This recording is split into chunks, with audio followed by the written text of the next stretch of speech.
All right, welcome to another episode of the Canucks Chatter podcast. I'm Rafal. That's Victor. Another week. The last time, the season's just over a week old. I think the last time we did a podcast, Vancouver only played one game, right, against Yep, Calgary, where opening they, day against Calgary, where they blew the big lead.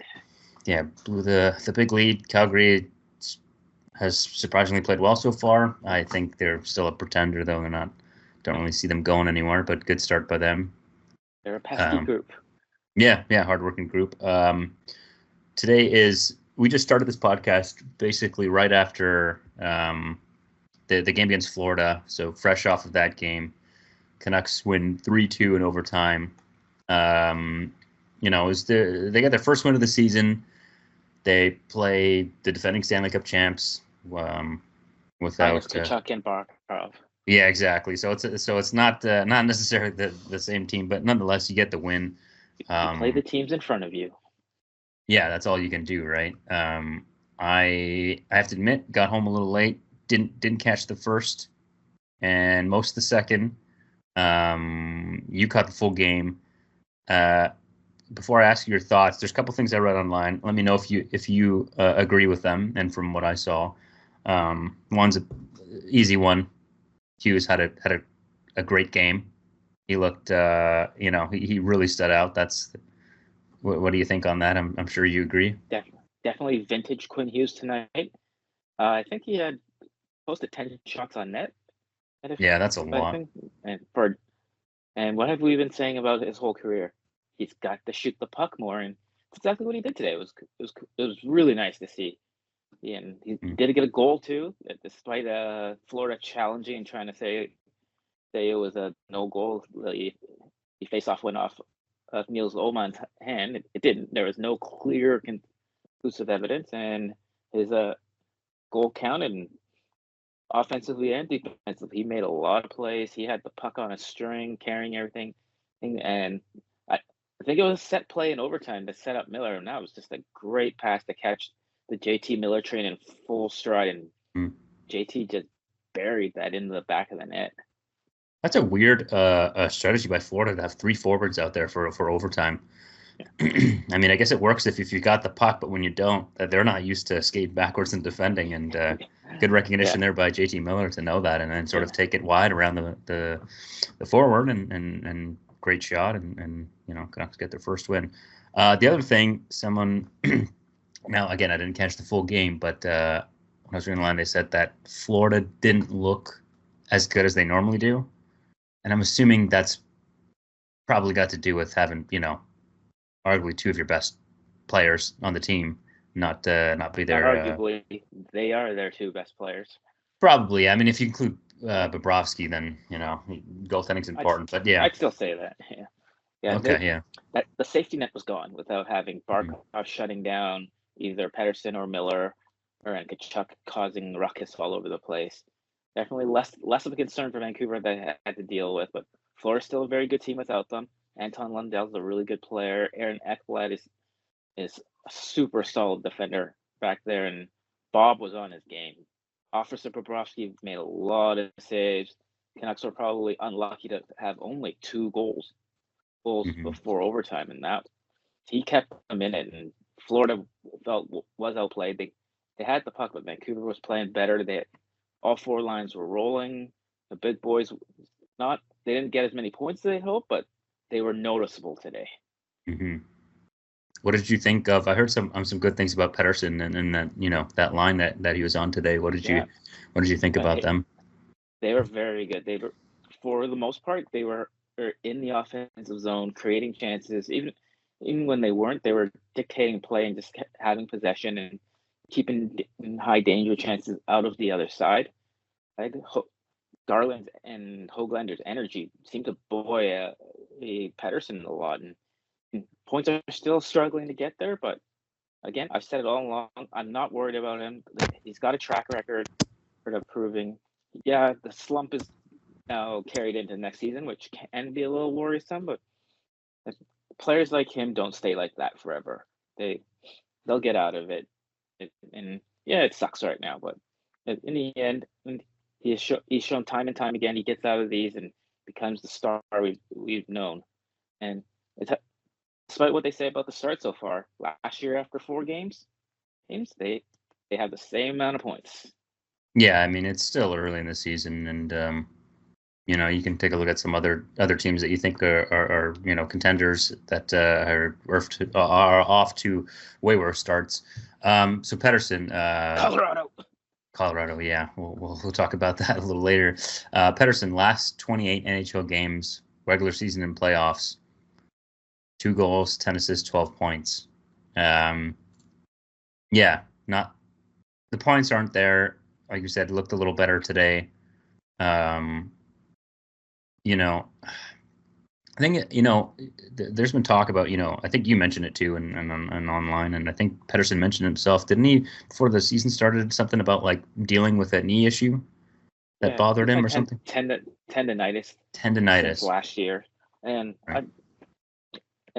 I've saying this last year season as well. So, I think there might be. I don't want to start rumors or anything. This is just a guess. I'm not saying anything. Like maybe there's a family health issues going on and bothering him. Like we've all had family issues, and there's something's happened to a loved one, and it's hard to concentrate on your regular day-to-day thing. And he's in the spotlight in his job, so it's more magnified. But hopefully I'm wrong. I would be wrong, and it's just him physically struggling, and that's fine. I'd rather him be physically struggling than going through something mentally. But right now, this is what we're getting. Once he gets going, we'll see the same PD where we're seeing the PD bomb from the wing and setting up players, and Höglander being beneficiary, or Garland stays on this line, or maybe when Daniel Sprong gets in the lineup or anything.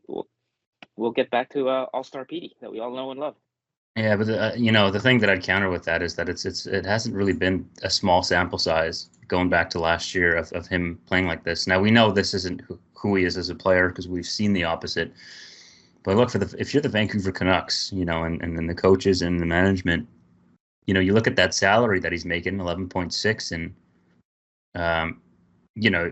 as a center, like they need him to be better. Like even if he is dealing with tendonitis and some injuries, things like that. At the end of the day, like it's a business here, it's a game, it's your judged on wins and losses, and they need him to find his game, and that what's the difference is you can't just have a couple good games and then go revert back. The top players in the league need consistency, right? You're going to go through some dry spells, but I don't, this hasn't seemed like a dry spell to me. It's been, it's been going at, there's 5-game dry spells or 3-game dry spells, but this has been, quite a long time. I feel like today was probably a step in the right direction, but, until he consistently puts, has some consistency in a well-rounded game, there's going to be a lot of questions with him. Yeah, I agree. He deserves all the criticism right now, but I'll be in that line too. But I also am one will keep giving him excuses because we've seen it from him. So there's no way someone of that caliber of a player just disappears off the face of the earth. No, they don't. At a 1-year guy who did it. Like if he did it 1 year and then second year, no. But his whole career, he's done nothing but shown. Like, again, I said it could be something going on off ice that he's not telling anyone. Which I have total respect for.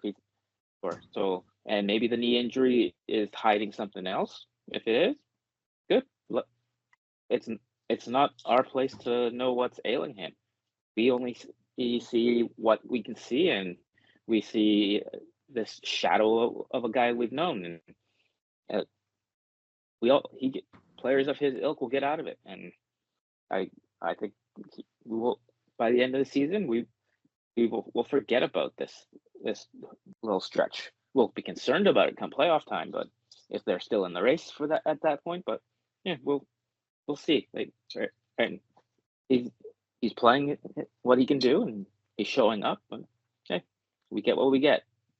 Yeah, ultimately, it's just totally going to depend on there's still season just started. There's so much time for things to happen, and anything. His play, the team's play can go any direction. It does feel like this is the first game where it's sort of been, this is they started the road trip against Tampa Bay, lose 4-1. This game is sort of the. Would you say it's the best they played so far this season? Yeah, I'd think so. I would say it was a so. close game. They didn't, it's not like they were giving up grade A chances all around the ice. Or So if you put Calgary, the first period against Calgary, the second period against Tampa, and the third period against Florida, that would be a perfect game. Yeah. Each of those periods, they've played so well. They didn't score against Tampa in the second period or tonight in the third, but they've played well in those periods, and now they just have to put a whole 60 minutes worth, and it's still early. And considering they have two guys in DeBrusk and Danton Heinen just new to the team, getting into the top 6 roles, and they didn't play a lot together in preseason, so chemistry's going, and they're still on pace to get 80 wins.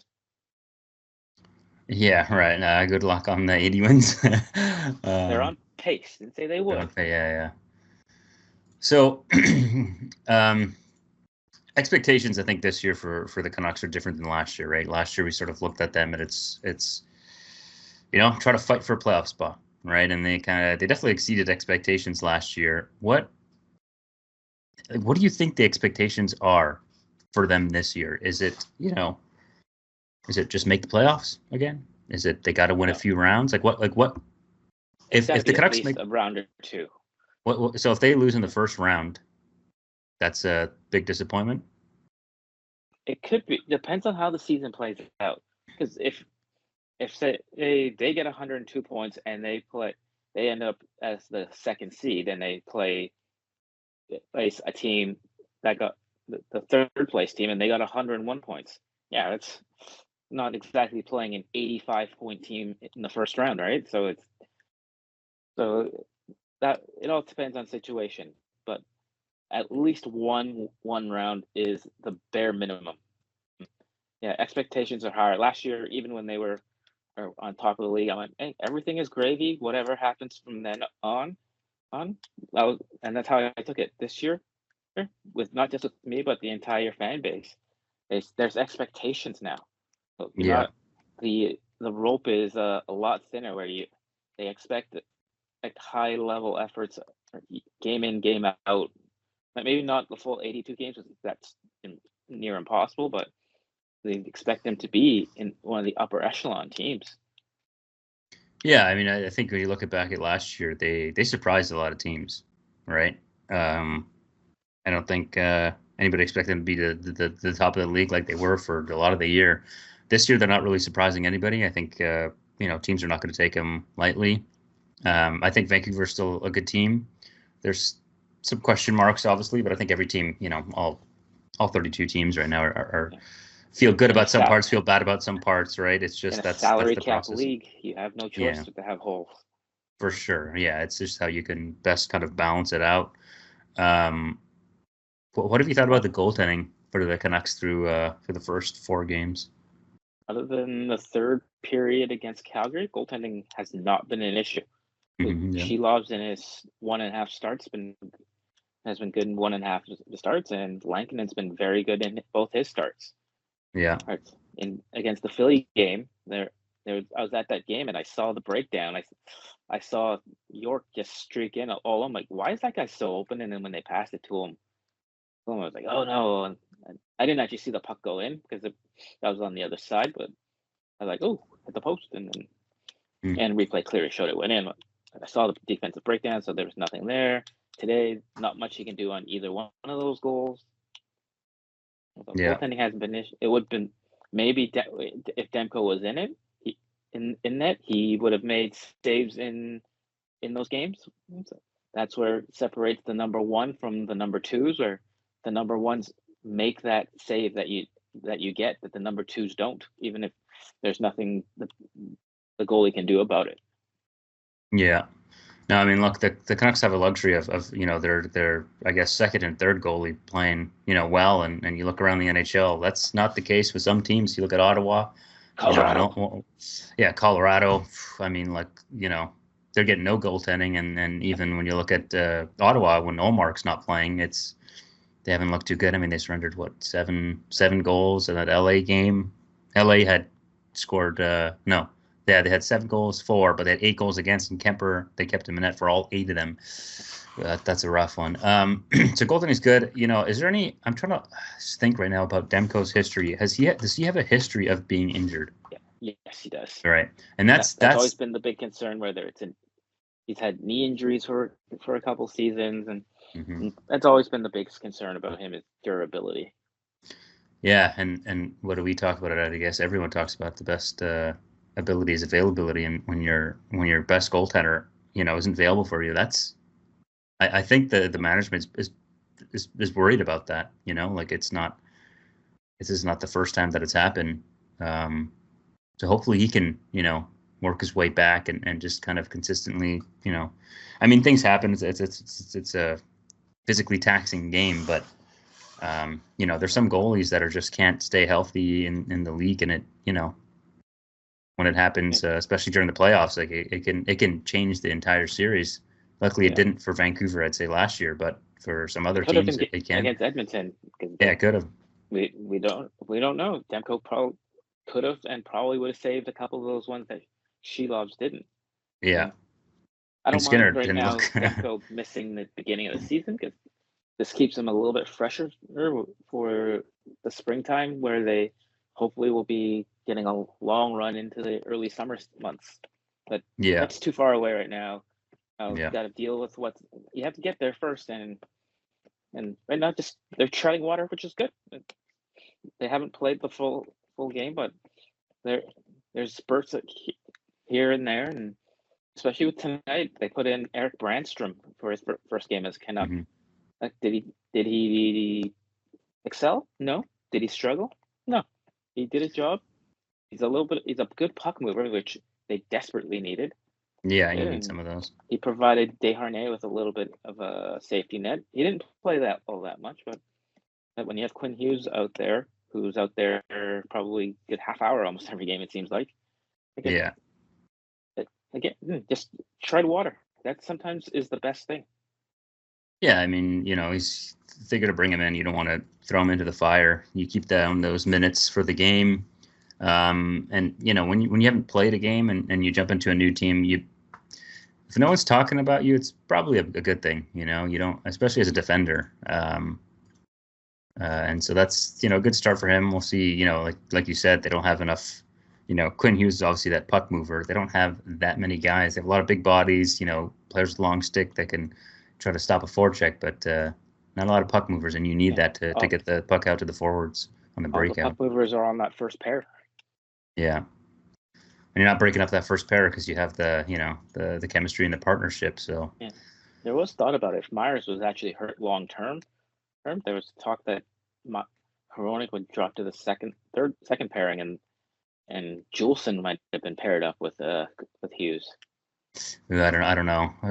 Against maybe the bottom half of the league, that might suffice. But when you're playing the top offensive teams in the league, that's going to be a tough task for Juleson. They played together before, so that's why there's talk of Juleson going in. So it wasn't.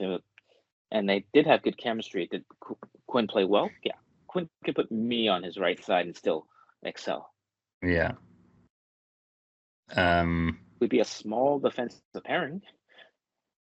Yeah, so Quinn Hughes tonight had 1 goal, 1 assist, 9 shots on 14 attempts with about 2 seconds shy of 27 minutes on the ice.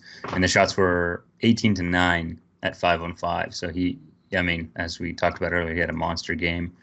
Definitely the best Canuck tonight. So if we I don't know. If there's any other, I'm trying to think of the other stuff I wanted to bring up. Is there anything that you wanted to talk about? Big shout out to Kiefer Sherwood and his 10 hits. That was the Kiefer Sherwood we loved seeing, that we hated seeing against Nashville. Mm-hmm. And now that he's on this side, love seeing it. He was pesky. Teddy Bluger was an assist away from a Gordie Howe hat trick tonight. He actually fought his friend. And I can't remember the Florida Panthers name. I can't pronounce it. So, and they're friends from the Latvian team, and they probably grew up playing with each other. And there is a video of them after the game, hugging it out and just laughing about it. Oh yeah, yeah, that's good. I mean, sometimes yeah, when you're on the ice, you have a job to do. You're getting paid to do a job, but with some good friends or people yeah, you kind of let it behind you. Unless it's a playoff series, then it's a little more. I saw the fight, and I thought it was like, oh, Latvian on Latvian crime. That doesn't happen very often. No, not that many Latvian NHL players. I mean, as a random statistic thrown at you, but what percentage of the league do you think is Canadian? I heard it today, so I was just. I'd say 32%. 30%. Not a bad guess. 42%. Yeah. That's more than I thought, to be honest. Yeah. That's a lot. It's a lot. Way down from previous decades. Yeah, like even the Americans were now at, I think it's like 29%. They used to be like 15 years ago, 17% of them. So it's going up in other countries. They're growing the game, getting better players. That's. So what have you thought? The next big hockey power. Yeah, for sure. I don't doubt it. Goaltending, forwards, they're getting some great players out there. So aside of Sherwood, what have you thought of Danton Heinen and DeBrusk so far? Tonight was DeBrusk's best game. Mm-hmm. When he got put onto the line with Besser and Miller, that changed the dynamic of that line. Yeah. DeBrusk and Miller seem to be two peas in a pod. They play a similar style, right? Yeah. I mean, JT Miller's, I'd say, more talented, but Miller likes having the puck a lot more, whereas DeBrusk like, get me the puck and I'll go to the net and shoot. And I don't know if they're going to keep that line together, which I'm for it, because Garland with Hoglander and Pettersson seems to be a good line, and then the bottom six can rotate all the way through it. Like Bluger and Heinen seem to work pretty well.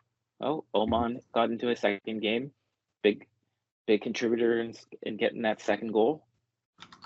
What is Heinen's contract? What do they sign him to? I think I'm trying to remember 2 or 3 years for around $3 million. I think nothing that hurts the cap or anything too much. 2.25. So, yeah. Good for a hometown kid. And DeBrusk was it 5 or 4? No, 7. 7 year, yeah. But I mean the AAV 5.5. Yeah, I think it's 6. I thought it was 6. 5.5. Yeah, I mean it's about a top 6 winger contract right there. I'd say. Yeah. I mean, there's still lots of time to see how it all gels out and how they play together. I thought, like you said, DeBrusk played better. Heinen, maybe not as noticeable so far, but which is okay, because maybe his game is. I didn't know too much about Danton Heinen coming in. Maybe his game is simple, where it's a non-noticeable game, and he's a middle six forward. That's what he is. Yeah, that's exactly what he is. Middle six forward. I mean, last year, looking at his stats, 74 games, 17 goals, 19 assists, 36 points, plus 16 on a Boston Bruins team. I mean, pretty good. He had 1 assist in 8 playoff games. Not the most physical guy, but he's a cerebral, smart player. Can chip in offensively. Yeah, like bottom 6. Ideally, I think he's a player that you have on your third line. If injuries strike and you need to move him up to the second line, that can be done. But middle six forward, and to get Brandstrom up, they had to send down Ratu, which probably hurt their face-off percentage a little bit tonight, as Ratu has been money on the face-offs this year. What's his percentage at? Do you know? Oh, super high, because he's been very good in every game so far. He's got this he's a left-handed shot, and he holds his stick like a righty on when he has to take the draws on his other side. Oh, interesting. He wins a lot of faceoffs. Yeah, I mean he's played 3 games, 60%. That's pretty good. So that's great. Don't know how sustainable that is throughout a whole season, 60%, but that's a really good start. He's versatile to play the wing or center, so that'll help. But they're in a cap crunch, so they gotta save money wherever they can. How has Desharnais looked to you? Because that's a very polarizing player if you ask Oilers fans. Yeah, not as noticeable tonight, which is a good thing. And if you don't notice Desharnais, that's a good thing. Yeah. Did the defense play poorly tonight? No. Did they play great? No. Yeah. Other than Hughes, not noticeable. Hronek was a little noticeable, but he had some mistakes, but also he did Hronek things. Like him to have a little bit of a better start than he has had so far. Mm-hmm. I think he's getting people. He's getting paid a lot of money. Him, yeah, they're overlooking him because of Pettersson's struggle. Hronek hasn't looked that great so far to start the year either. Who? Hronek. Yeah, because he's 7.2. That's a pretty big contract. You gotta. I'm seeing mistakes in his game. I mean, like look at that Calgary overtime goal. That was just. Yeah, that was not a great play. Yeah, got caught kind of standing still. Play hockey reaching. With who played that poorly on defense. Yeah, but we're it's okay to play that poorly when you're not getting paid $7 million a year. You know, when you're playing $7 million a year, it's a little different story. Yeah, I'd say about a hometown discount though. He probably could have gotten a lot more on the open market. Yeah, I mean maybe like an 8. You know, I mean usually in the open market, someone overpays, right? That's how you get the player. And he would have deserved it. So he took a little discount to come play with. Just keep playing beside Quinn Hughes. Yeah, I mean that's a lot of the salary cap nowadays, it's kind of a gamble, right? You're trying to get a dollar figure in that's gonna be good for the future as well, right? You have to try to get it in early. You don't want a second pairing defenseman making $9.5 million. No. Who struggles to keep up with the game. Yeah, I mean that's there's a lot of bad contracts in the NHL, and once you get stuck with that, it's really hard to get rid of. I mean, Vancouver had that with Oliver Ekman-Larsson at a time. They found a way to trade a high first round pick for. Exactly, and then you're it's also going to hit it against the cap. But I mean, he's playing well now. In Florida, he was Stanley Cup champion, Oliver Ekman-Larsson. He just changed his, like. Starting to play more like that Arizona Oliver Ekman-Larsson. Without the mobility, his mobility is never going to be the same without those knee injuries. Ellen, his prime, I thought was a better all-around defenseman than Karlsson. He put up 50, 60 points a year and was way better a defender than Karlsson. I've watched every Leaf game so far. That's four games. Yeah, 4 games, and I've watched him. I mean, it's hard to say he's better than Tanev because Tanev is just so smart and so great defensively and does the little things. But like Oliver Ekman-Larsson has probably been their best defenseman. He has been like so good. I mean, it's 4 games in, so you're wondering if there's something that's gonna change. But like he's physical. He's got way more bite than I ever thought he did, or maybe he didn't have it before. But I think Paul Maurice deserves a lot of credit because sure he was on the third pairing. He started off with a power play for Florida because they had some injuries and just he's got a lot of bite to his game. He's always hitting guys, cross-checking guys. He skates the puck out here in his first year here, but then he got injured and he just was never the same once he had those couple of big injuries. His mobility, he suffered his second season here in Vancouver, and that unfortunately forced them to buy him out, which Vancouver fans will continue to rue the day Jim Benning was given the keys. Yeah, there's a lot of stuff and especially seeing Dylan Guenther doing well in Utah. Yeah, he's doing really well. I think he's got at least 5 goals already. The last time I checked, he was very close to being a Canuck. Yeah, well, you make the. I mean, sometimes you got to attach a first-round pick to get rid of a bad contract, and then that's all you got. They didn't need to. No, you did. Yeah, they were bidding against themselves. Yeah. Well, I mean, luckily, the page has turned, so that I feel like the moves they're making now is they're making smarter moves, way smarter moves. I mean, it's the bar wasn't very high, but I like the moves they've made. Still have some questions on the blue line, but they can maybe address that in the trade deadline. See how the forwards shape up. Obviously they're missing Dakota Joshua, right? Whenever. Yeah. Hopefully everything's going to be good with him and he can come back and play the way that, play that physical style of hockey.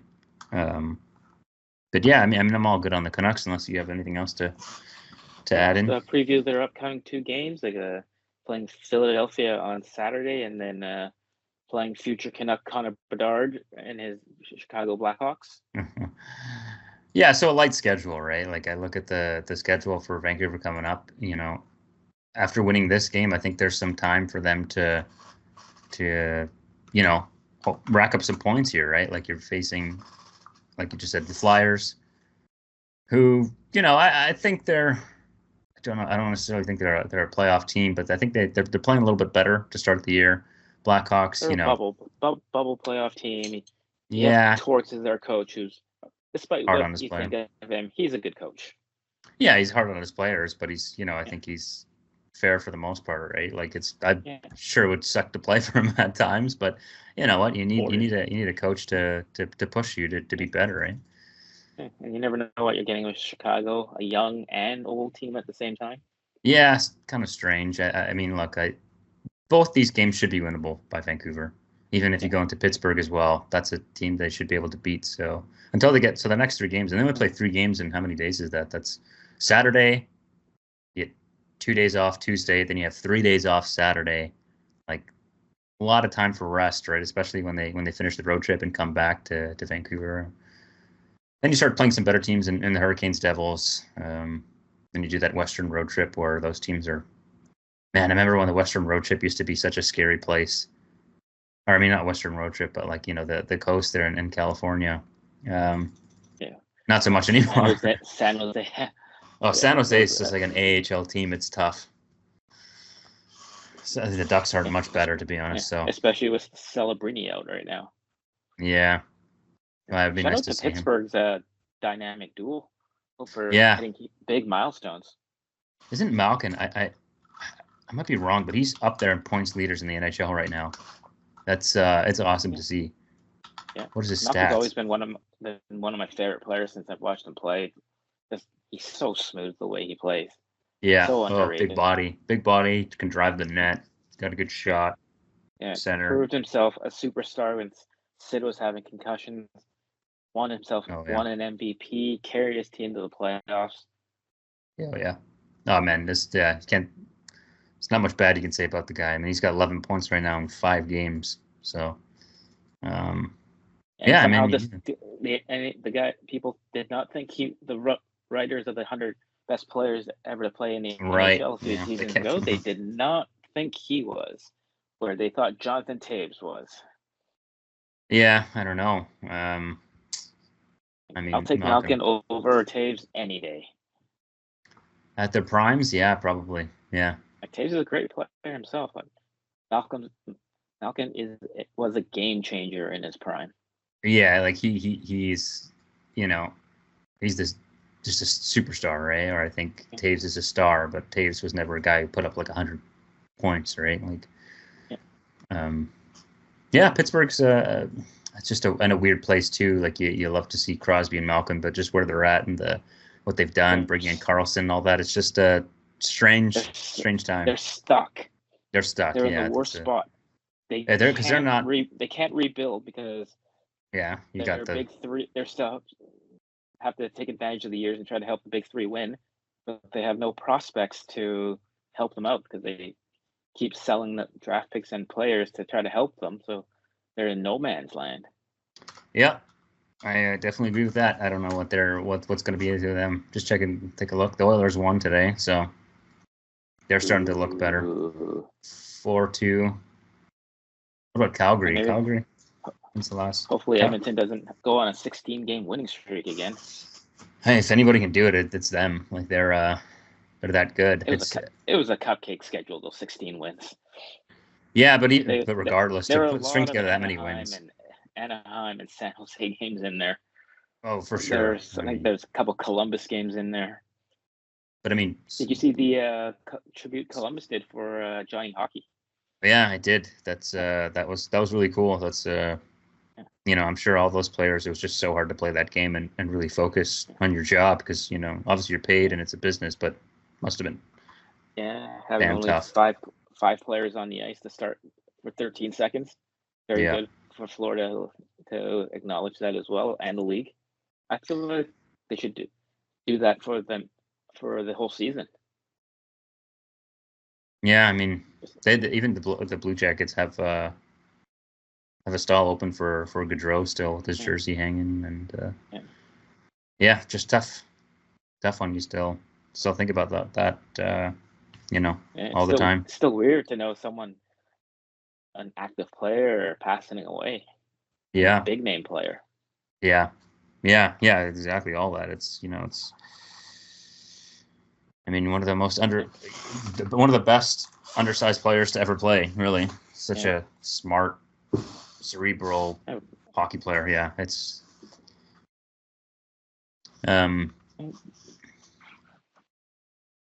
yeah. I'm trying to think of the other Canadian teams. Calgary, good start. Edmonton looks like they're coming back. I don't know what's going on necessarily with Ottawa. It's like it's the goaltending situation. Troubles. Yeah, it's the injury troubles. It's a lot of they just, if they don't have goaltending, they can't win a game. So with Allmark right now being sidelined with what they're calling his body stiffness, they can't do much, right? Like I don't know. It's a tough one. And Shabbat's hurt, their best defenseman. Yeah, Sanderson's looked great. I'll give him that. Jake Sanderson. I think that guy's going to be a star in the league. He's up there. His dad, former Vancouver Canuck, Jeff Sanderson. Right. Yeah. So Ottawa, I don't know. I thought this year maybe either Ottawa, I mean, you look at the Atlantic. That's probably the toughest division in the NHL. And I was looking at the Senators. I was looking at the Red Wings and the Sabres to see if one of them can find a way to squeak in to the playoffs. And I was like, maybe it's Ottawa, but I don't know. It's Allmark's gonna have to play a brunt of their games for them to have a chance. Detroit's not looking very good so far. Buffalo's looking not so good. So maybe Buffalo. That's a lot. Imagine if Detroit had a right-handed defenseman who wears number 17. Whatever, but they'd be like. Yeah. Or, I mean, American-born left-handed, undersized left shot shooting defenseman who went to University of Michigan on their team. Yeah, it'd help. I mean, I don't know. Those teams eventually got to turn it around. I think it's still a long season, so they can still go on a run and find a way. And it definitely seems like a stronger division than the Metropolitan in the Eastern Conference. Maybe we'll see 4 or 5 Atlantic teams make the playoffs, depending on what happens with the wild cards. Last year, the East, the playoffs were set in like January. Yeah, it was just there's no battle for those last playoff spots. It was just like you have that top tier and you have the lower tier, and that's just what it is. And that's exactly how the playoffs turned out. Yeah, it was really chalk. It was a tough one. Winnipeg. What is Winnipeg's record at right now? I haven't really followed much of Winnipeg. I don't know. Let me pull it up here. Probably 3-0. Mediocre. No, 3-0. 3 games, 3 wins. Yeah. I mean, they got that 6-0 road win against Edmonton to start the season. That was it was great to see that. And the Leafs, for once, they're looking good. 3-1, but it's not even their. I mean, I think they probably were 3-1 last year. But it's just different. They were outscoring their problems. Where now it's like, they look very different out there. I think that's what. Without their number one goalie too. Yeah. Oh, Stolarz has been great. Like he's. Interesting thing with him is like, they were talking about this on a podcast I was listening to about why no team has ever given him a chance, right? Because he's 30 now, 29, 30. He's never played more than 27 games in the NHL. And you're like, okay, well, he must have, maybe now he's 30, now he's figured it out. But if you look at his save percentage, even like going back to Florida, Philadelphia, all the teams, it's been good. So I just, maybe he's never been on a team that's, had a starter position open, but through 4 games, he's, played better than any goalie Toronto's had in a long time, other than, I guess, Joseph Wall when he's healthy. Well, regular season doesn't matter for Toronto. They're going to make the playoffs. Yeah. It's win. Try to win more than 2 rounds in first time in franchise history. Not franchise history, but they've won cups. They've never won more than 2 rounds. They've never made it to the Stanley Cup final since in the expansion era. Oh, I guess won more than 2 rounds. Yeah, I guess if they won more than 2 rounds, it'd be the finals in this era, because they've gone to the conference finals, but I think they never won it. Yeah, they've never won more than 2 rounds. Yeah, well, it's tough though, because I'm like, even if you have a great regular season, it's like they're most likely facing either Tampa, Boston, or Florida, and it's just like, even if they play a great series, like, it's a toss-up. So we'll see. They do early on. They do look like a different team. It's very. I mean, they're facing the Kings, which, boy, they have a new system going on there. That's not looking good for them. That's a tire fire right now. Yeah, they can't play defense. But what was noticeable for me watching that game was it was 5. I think it was 5-0, and then in the third it became 5-2, and then Berube took a timeout and just went in on the players. And it's a 5-2 game, and like the old Leafs was kind of like, it's 5-2. It's Toronto's still going to win, but it's going to be like a 6-4 win or something like that. So we'll see. It's early on. For people's hockey pools. Yeah. So yeah, I guess we'll see. Hopefully, for me, I'm always hoping as many Canadian teams make the playoffs as possible. I know you're not on that train, but I'm on the complete opposite. Yeah. I only want one Canadian team. I don't care about all the others. I care about them all. I want them all. Nope. The more the better for me. Anything for the Canucks. Yeah, well. All right, I'm good. I think we've rambled on long enough. So. Yeah. Don't forget to subscribe, and hit that notification button to get when we drop our next episode. Usually, it's going to be, for the time being, it's probably going to be on Thursdays. Well, we're going to record on Thursdays. I'll drop it on Fridays. Friday morning, afternoonish. That's the plan until otherwise. Friday episodes, and we'll talk about whatever happens during the week with the Canucks, and we'll see. But between now and next Friday, there'll be 2 games, so we'll have a little bit more to talk about. Hopefully, they get 2 more wins. You can always chat with us on Instagram, YouTube, Twitter, under Canucks Chatter. Yeah. It'll be should be on this YouTube channel. Or personal. I'm at Some Deviant. Putting me on the spot here. Well, we do have a Canucks Chatter Instagram. Which I said. Oh no, Instagram. X. Yeah. X on Instagram. Well, we do have Instagram as well. Yeah. I think I'm just yeah. You'll find me on there somewhere. All right. Thanks for tuning in, and see you next episode.